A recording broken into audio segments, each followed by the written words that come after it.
And this recent COVID-19 spike is overwhelming the medical field, including first responders. Our Andrew Epperson joins us live from Little Rock. And Andrew, what does this mean for people who are calling 911 for help? Well, it means if you call for an ambulance, it might take a little while for it to get to your home. This is reportedly a problem happening across the country, but we're seeing it firsthand right here in Little Rock.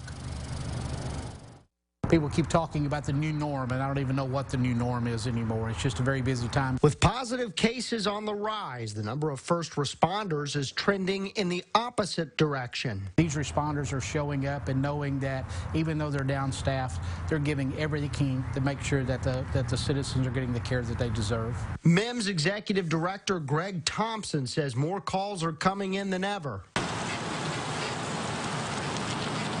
At the same time, paramedics and EMTs are being affected just like the rest of us.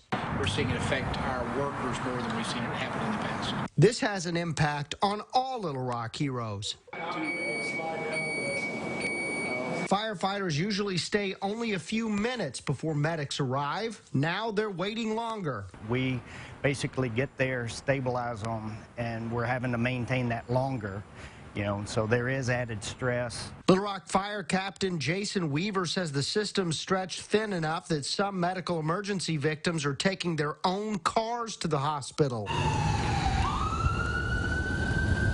since an ambulance might not arrive promptly. Evaluate the situation, make sure, that you need an ambulance if you call for one. So we're offering more classes, and we're leaning hard into hiring people that are certified, making a home for them. Thompson says any qualified first responders are needed right now. If you're looking for a place to make a difference, my friend, right now is the time to be able to make that difference.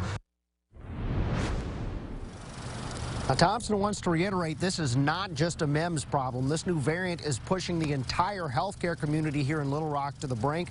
Thompson says an ambulance will pick somebody up, they'll go to the hospital, but the hospitals are so full right now that the patient will have to wait for more than an hour in some cases before finding an open bed. So Thompson's getting tired of saying it at this point, but this is an unprecedented situation. Laura?